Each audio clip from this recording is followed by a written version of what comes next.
É impossível comentar o aumento do preço do combustível sem registrar toda a nossa solidariedade e também a nossa admiração pelos caminhoneiros, né? Essa é uma categoria que enfrentou a pandemia de peito aberto e que merece protagonismo. Então, mesmo quando a ciência tinha mais dúvidas do que certezas, né, esses motoristas correram riscos desconhecidos circulando aí pelo país para que o Brasil não parasse.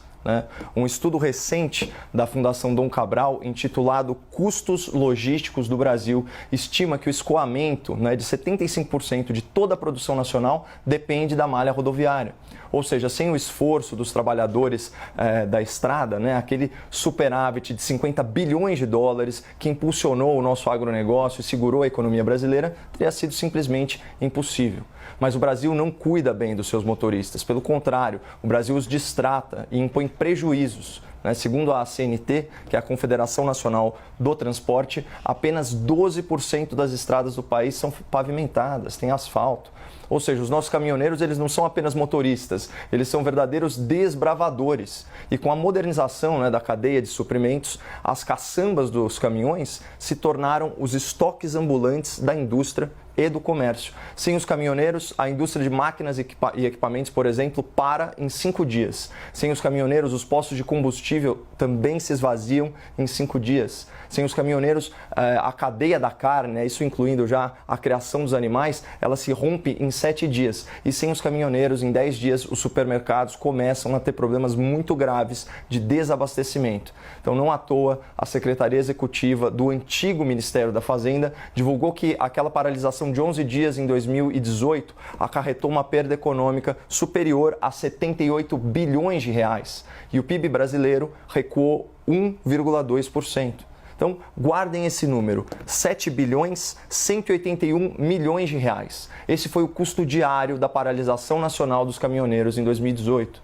E eis que surge o senhor Castelo Branco, presidente da Petrobras, falamos da troca aí, e declara que a insatisfação dos caminhoneiros, com esses sucessivos aumentos no diesel, é, aspas, um problema que não é da Petrobras.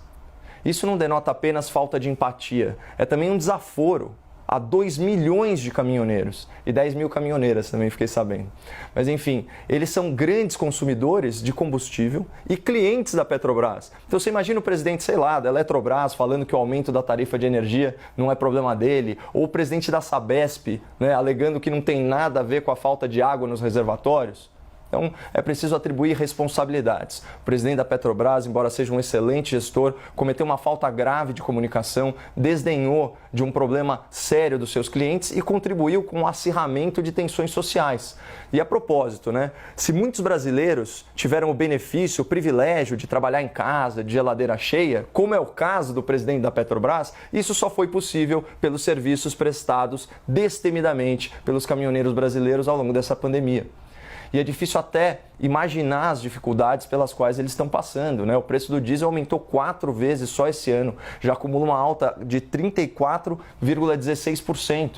Por outro lado, o presidente da República afirmou reiteradamente que não vai interferir na política de preços da Petrobras. Mas e aí? O que pode ser feito pelas autoridades federais, pelas autoridades estaduais para reduzir o preço dos combustíveis? A gente pode citar aqui 3 medidas que já estão em andamento. Então, a primeira medida ela foi decretada pelo presidente da República e entra em vigor, se não me engano, no final desse mês. A ideia é oferecer transparência ao consumidor, determinando que os postos de gasolina discriminem a composição do preço do seu combustível. Então, o que é o produto, o que é a operação, o que é o imposto estadual, o que é o imposto federal. Então, informação sempre dá poder ao consumidor e dificulta que ele seja explorado.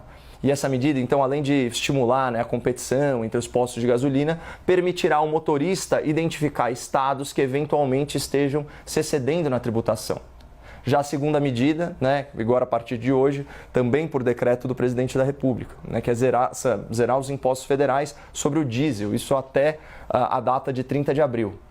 Hoje, na formação do preço, o PIS, COFINS corresponde aí a 33 centavos por litro. Tirando esses tributos, o governo federal vai compensar cerca de 50% do aumento do diesel esse ano. Contudo, o impacto fiscal vai ser de 3 bilhões e 300 milhões de reais. Não é pouca coisa. E obriga o governo a fazer uma substituição tributária, onerando o setor bancário e financeiro. De qualquer forma, isenção nunca é solução, é uma medida emergencial e temporária. Uma demonstração de boa-fé, na verdade, aos caminhoneiros que serve para ganhar algum tempo enquanto o governo articula no Congresso uma solução de longo prazo.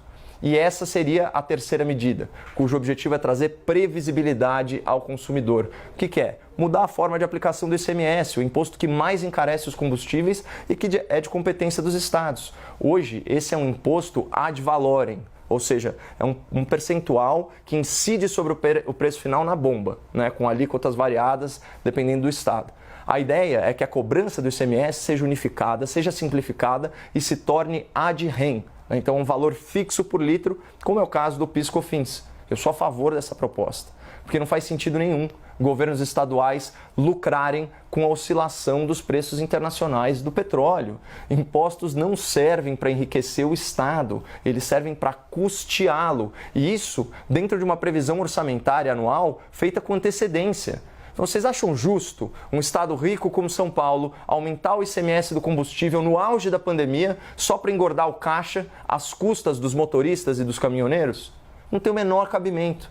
Mas para fechar, eu faço questão de agradecer a paciência, a resiliência dos caminhoneiros aí em face desses sucessivos aumentos nos preços dos combustíveis. A não adesão a uma greve nacional foi uma demonstração inequívoca de fraternidade e de patriotismo, especialmente num momento tão delicado. Né? E no intuito de valorizar ainda mais essa atitude responsável, essa atitude generosa dos caminhoneiros, eu lembro o espectador que sindicatos de outras categorias de atividades essenciais se recusaram a trabalhar, mesmo sendo servidores públicos que têm estabilidade no emprego, que não perderam renda e que recebem em dia, inclusive durante toda a pandemia. É o caso lamentável dos médicos peritos do INSS, responsáveis aí por filas quilométricas, né, de pacientes incapacitados nos postos de atendimento, e também é o caso vergonhoso de sindicatos dos professores que aprofundaram ainda mais a defasagem de aprendizado dos alunos de escolas públicas. Então, como cidadão brasileiro, eu agradeço os caminhoneiros por não terem seguido